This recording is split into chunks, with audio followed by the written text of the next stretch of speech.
The outer edge of human space was never quiet. Even when nothing seemed to move, the stars carried stories, and the trading station known as Kestrel Ring floated like a lonely jewel between worlds. Ships arrived with damaged hulls, tired crews, and secrets nobody wanted to speak about. Some came searching for fortune. Others came to disappear. Elias was not searching for either. He lived simply, working repair jobs and cargo shifts that others avoided. Humans were still rare this far from Earth-controlled sectors, but Elias did not mind standing out. He liked observing different cultures and learning small things about species most humans had never seen. Some aliens treated him like an odd curiosity, while others respected him for being calm and reliable. Every evening he followed the same routine. After finishing work, he walked through the curved corridors of the station toward a bar built into the outer hull, where wide windows showed the slow-turning stars. The place was noisy, but peaceful in its own way. Travelers came there to forget problems, and Elias liked sitting quietly in a corner, listening without speaking too much. That evening felt different from the start. The air carried tension, like a storm waiting to break. Conversations lowered when certain figures passed, and the bartender avoided eye contact with several customers. Elias noticed these small details because humans were good at sensing emotional shifts. It was one of the reasons other species sometimes found humans unpredictable.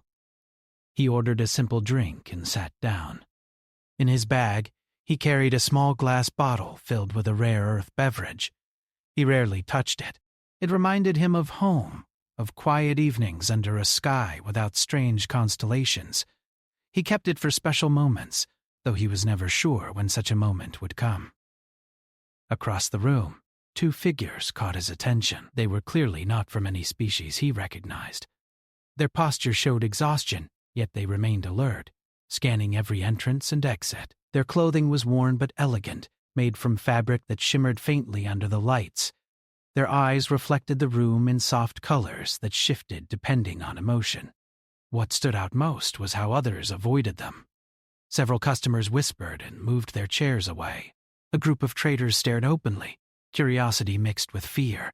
The girls sat close together, speaking quietly in a language Elias did not understand. He told himself to ignore it.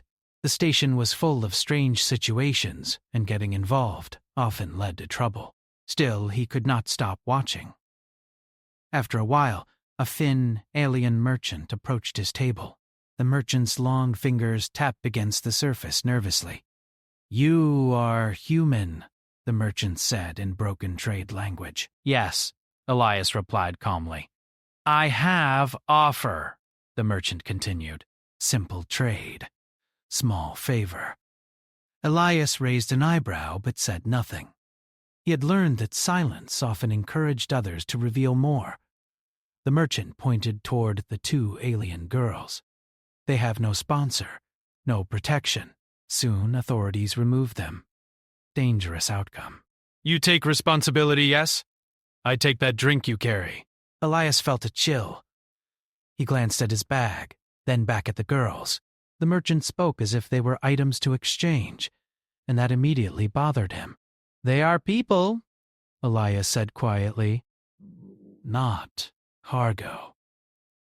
The merchant shifted uncomfortably. Yes. People. But station rules complicated. Without sponsor, they vulnerable. Trade is symbolic. You gain status as guardian. I remove claim.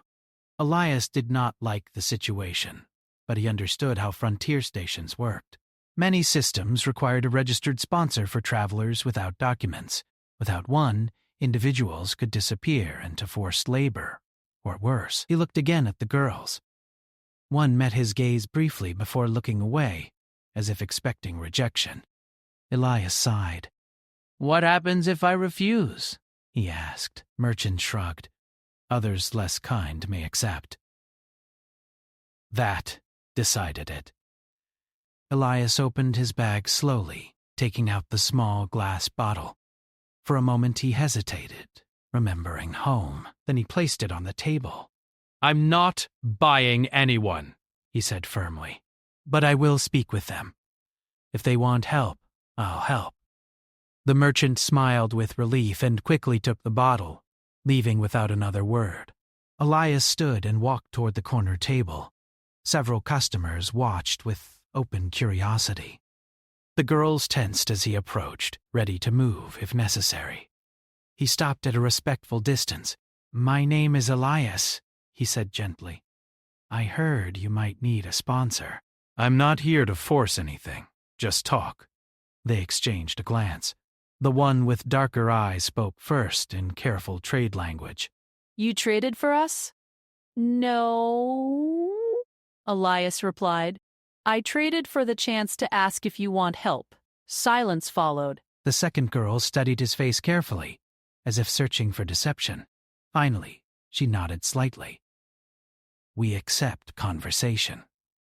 They explained that their convoy had been destroyed during a pirate attack weeks earlier. They escaped in a damaged shuttle and reached the station with little documentation. Without official identification, they could not leave or work safely. Elias listened without interrupting. "What do you want?" he asked at last. "Safety," one answered simply. That word settled something inside him. "Then you can stay with me until we figure things out," he said. The girls hesitated again, surprised by the offer. Trust did not come easily in a galaxy full of danger. "Why help?" the quieter one asked. Elias thought for a moment. "Because someone should," he said. They accepted. As they left the bar together, whispers followed. Some sounded curious. Others sounded worried. Elias ignored them, leading the way through narrow corridors toward his small living quarters. The space was simple but clean, filled with tools and spare parts. He offered them seats and prepared warm drinks from a basic heater. Slowly, tension faded. They introduced themselves using names difficult for human pronunciation, so Elias asked permission to use shortened versions. They agreed, amused by his effort to say their real names correctly. During the conversation, he noticed small details that suggested hidden strength. One examined his tools with interest, understanding complex devices immediately. The other watched his movements closely, reacting to his emotions before he spoke. He sensed they were far more capable than they appeared. Later that night, as the station lights dimmed into artificial twilight, Elias lay awake wondering what he had started. Helping strangers was natural to him, but something about this situation felt larger than coincidence. Outside, distant ships moved silently through space. Inside, 3 unlikely companions shared a quiet moment of safety. None of them realized yet that this small act of kindness would soon change their lives, and that forces already searched for them among the stars. The next morning began quietly, but the station never truly slept. Soft mechanical sounds moved through the walls as energy systems adjusted, and ships arrived at distant docks. Elias woke early, as he always did, out of habit from years of traveling between uncertain places. For a moment he forgot he was no longer alone. Then he noticed the faint movement near the small window where one of the alien girls stood watching the stars. She turned slightly when she sensed him awake. Her expression was calm but thoughtful, as if she had spent the night thinking deeply. "You rest well?" she asked in careful trade language. "Well enough," Elias replied with a small smile. "You?" She hesitated. "Better than many nights."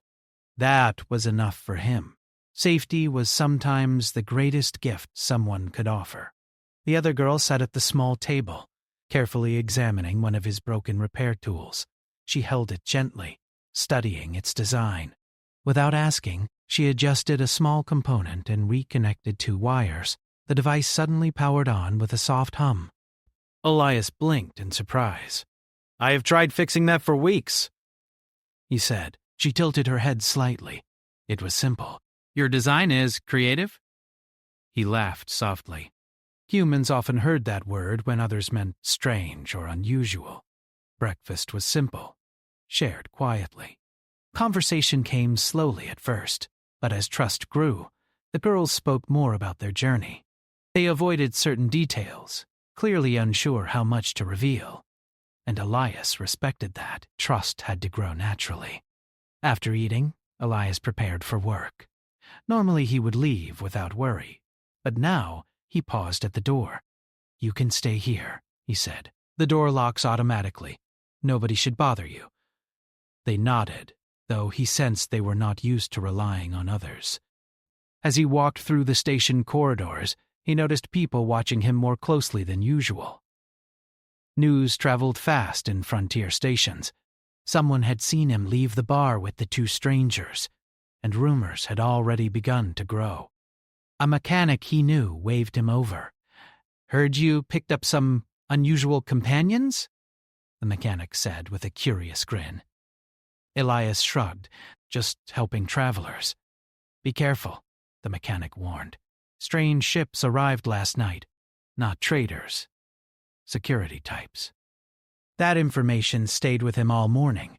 During his shift, Elias repaired damaged cargo drones and recalibrated navigation sensors. He worked carefully, but his thoughts kept returning to the girls. Something about their presence felt important, like the beginning of a story that had already started before he entered it.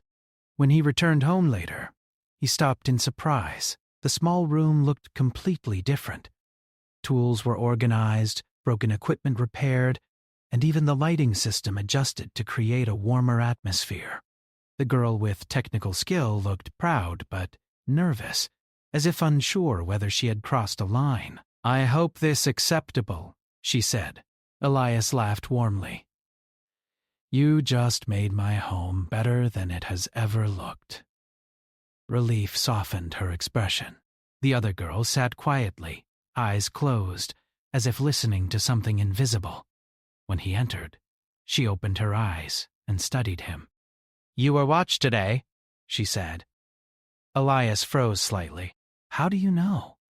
She hesitated, searching for words. "I feel..." Emotional patterns. Many eyes followed you. Not friendly. That confirmed his suspicion someone had noticed them. He sat down slowly.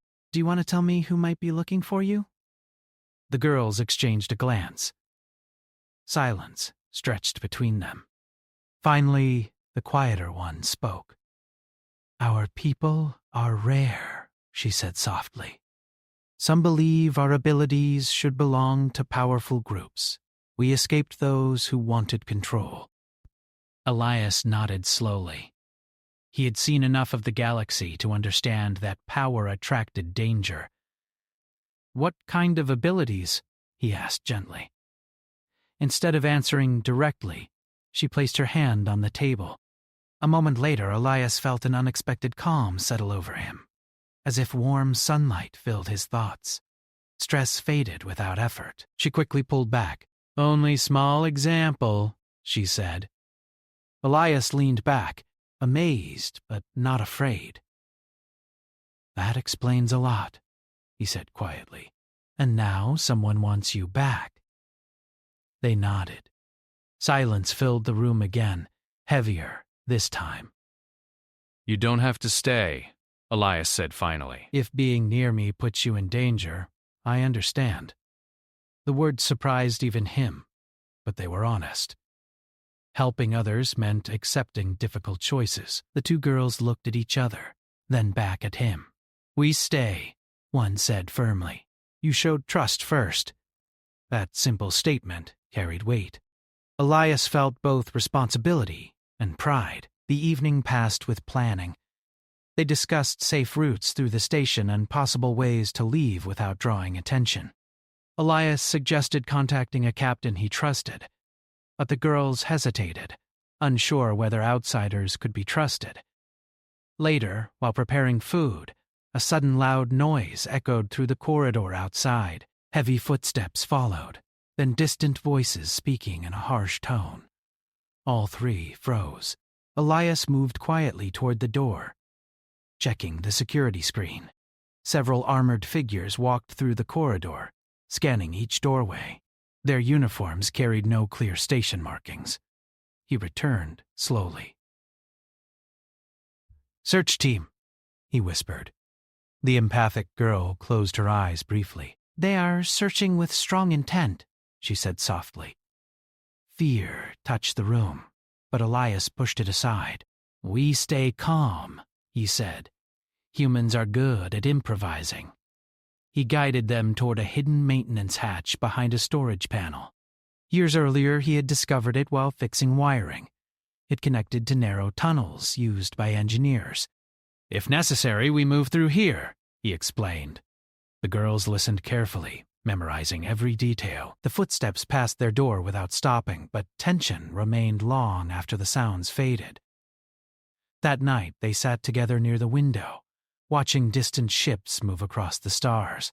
"Why humans help strangers?" one asked quietly. Elias thought for a long moment. "Because sometimes strangers become family," he said.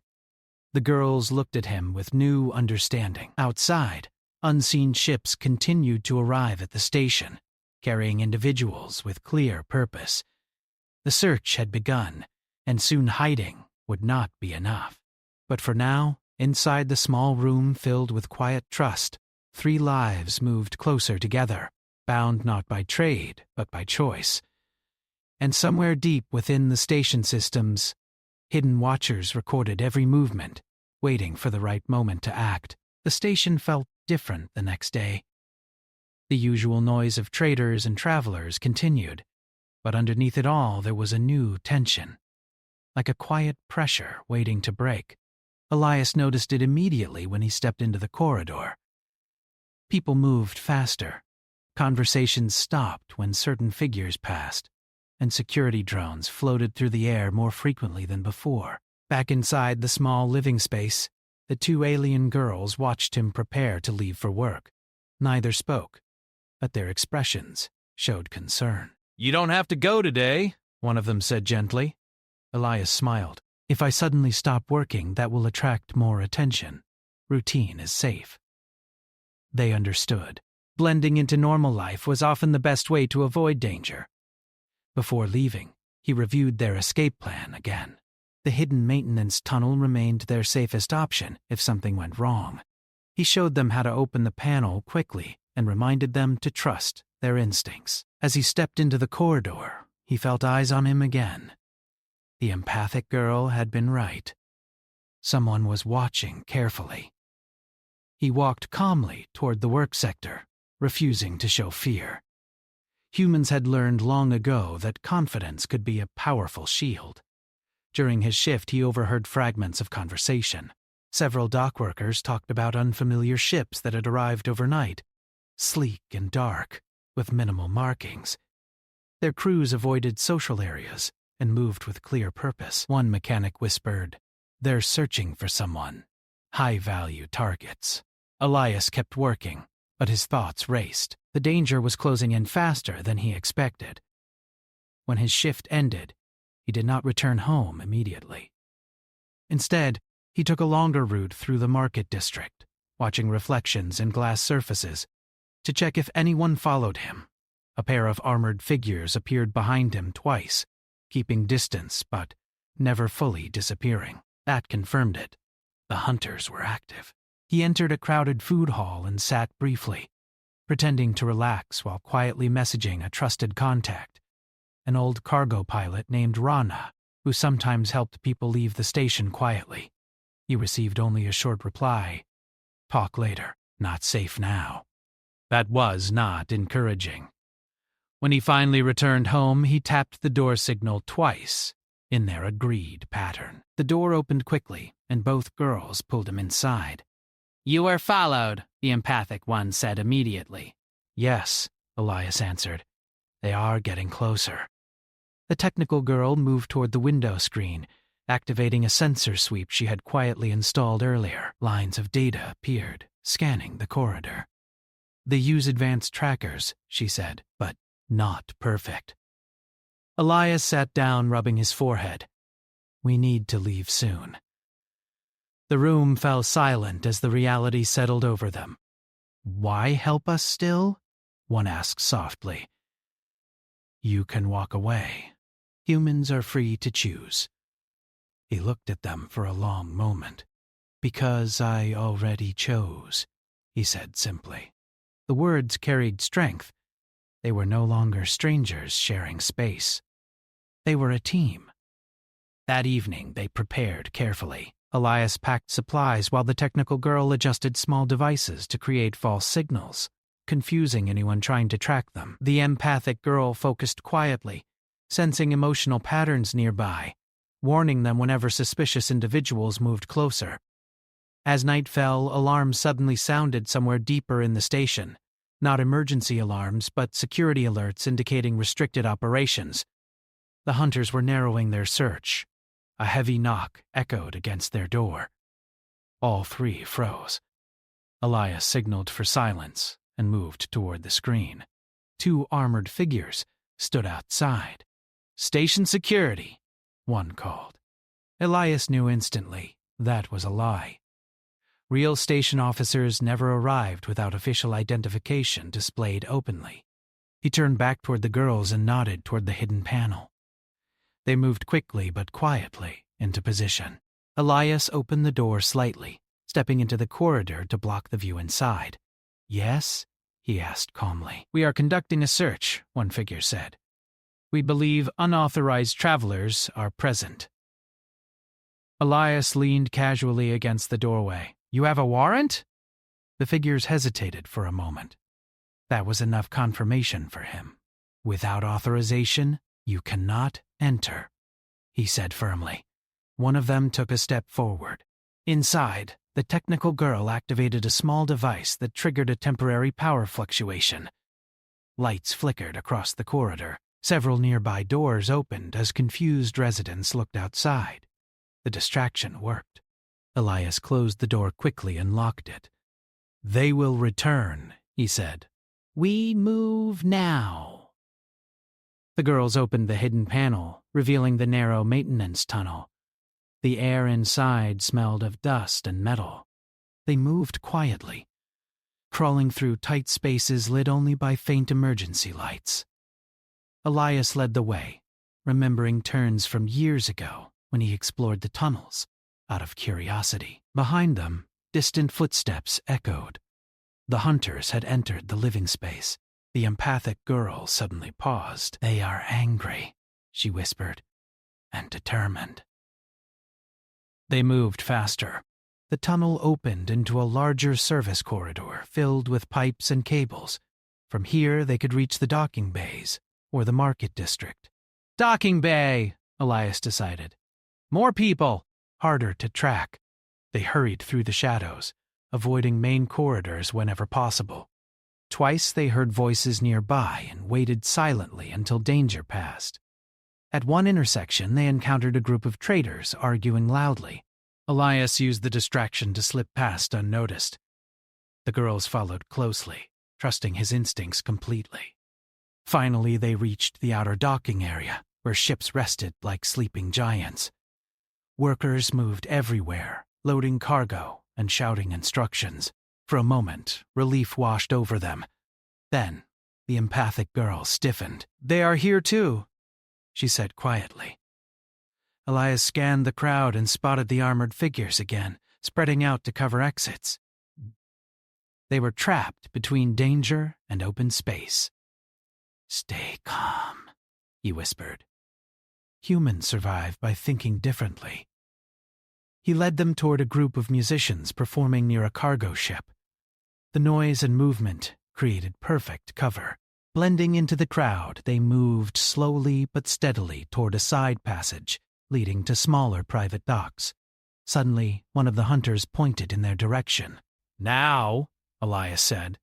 They broke into a run, turning sharply into the side passage. Workers shouted in surprise as they passed. Ahead, a small cargo shuttle waited with engines warming. The pilot turned as they approached. It was Rana. "You're late," she said quickly. "No time to explain," Elias replied. They rushed toward the ramp, but heavy footsteps echoed behind them. The hunters were close. Elias turned briefly, placing himself between the girls and the approaching figures. For a moment, everything slowed. He realized how far things had changed. A few days ago, he was just another quiet human on a forgotten station. Now he stood ready to face danger for two individuals he barely knew, yet trusted completely. The girls stepped beside him instead of hiding. "We stand together," one said firmly. Elias smiled faintly. Elias is...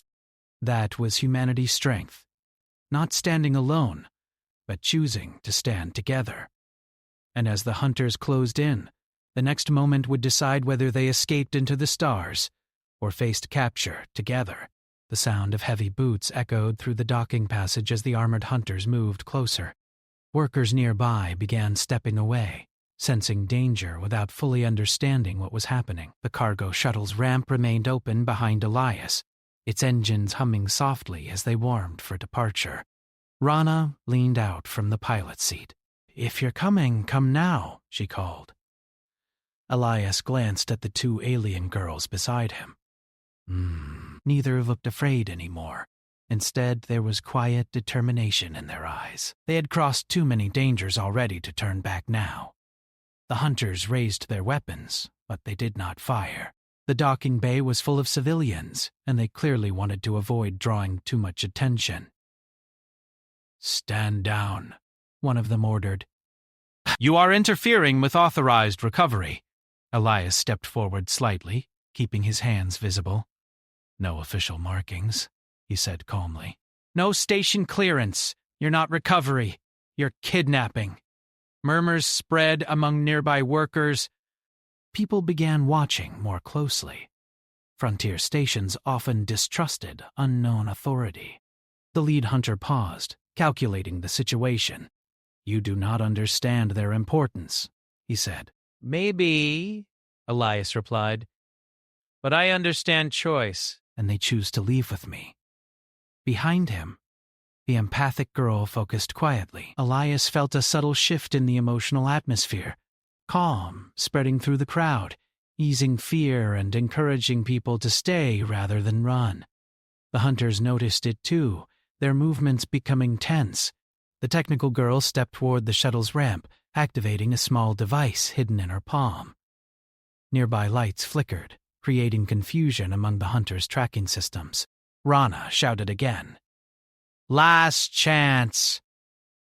Elias slowly backed toward the ramp. The girls followed closely. The lead hunter made a sudden signal. Two others moved to block their path. In that moment, Elias did something very human. Instead of reacting with aggression, he spoke loudly so everyone could hear. "These people are free travelers," he said. "If anyone here thinks they should be forced somewhere against their will, speak now." Silence followed. Workers looked at one another, then at the hunters. A large dock supervisor stepped forward. "You don't look like station security," he said firmly. More voices joined. "Show authorization," someone shouted. The hunters hesitated again. Public attention had turned against them. Elias used the moment. "Go," he whispered to the girls. They moved up the ramp together, just as Elias stepped onto the shuttle. One hunter rushed forward. The empathic girl reacted instantly, projecting a wave of calm that slowed his movement just enough for the ramp to close. Rana launched the shuttle immediately. The ship lifted off with a sharp vibration, engines roaring as they left the docking bay behind. Through the window, Elias saw the hunters growing smaller, unable to follow without causing a public incident. Only when the station became a distant ring of light did anyone speak again. Rana exhaled deeply. "You really know how to cause trouble," she said, half laughing. Elias sat down heavily, feeling the weight of everything that had happened. The girl stood quietly near the window, watching the stars stretch into lines as the shuttle entered. Faster travel speed. "We are free," one said softly, as if testing the reality of the words. "For now," Elias answered gently. "But they won't stop searching." The technical girl nodded. Our people have enemies with great resources. Rana turned in her seat. Where to now? Elias hesitated. He had not planned this far ahead. Helping them escape the station had been his only goal. The empathic girl stepped closer. We travel together, she said, if you accept. He looked at both of them, realizing how much had changed. A simple decision in a crowded bar had turned into a journey across the stars. I already accepted, he said with a small smile.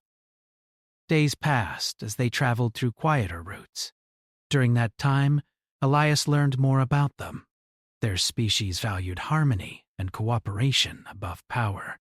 Their abilities were not weapons but tools for understanding and connection. That was why certain groups wanted to control them. Their presence could influence entire civilizations. They also learned more about humans through Elias. His curiosity, humor, and willingness to take risks fascinated them. Humans were unpredictable, but that unpredictability often led to unexpected solutions. One evening, while sitting together in the small cabin, the empathic girl spoke thoughtfully. Humans feel deeply, she said. Even when afraid, you move forward. Elias shrugged slightly. Fear is normal. Choosing what to do with it matters more. The words stayed with them. Eventually, they reached a hidden colony known for protecting independent travelers. The moment they landed, they felt a sense of safety unlike anything since their escape began. However, news of their actions had already spread. Stories traveled quickly across frontier networks. Many spoke about the human who traded a simple drink to help strangers, standing against powerful forces without hesitation. But the girl smiled gently. Your kindness created legend, one said. He laughed softly. I just did what felt right. They began building a new life together, working small jobs and helping others in need. The technical girl assisted engineers, improving systems with elegant solutions. The empathic girl mediated disputes between different species, bringing peace where conflict once grew. Elias became known not as a hero, but as someone people trusted. Weeks later, a message arrived from unknown coordinates. The hunters had located them again. Instead of fear, Elias felt determination. We don't run forever, he said. Together they planned carefully, using alliances they had formed along the way.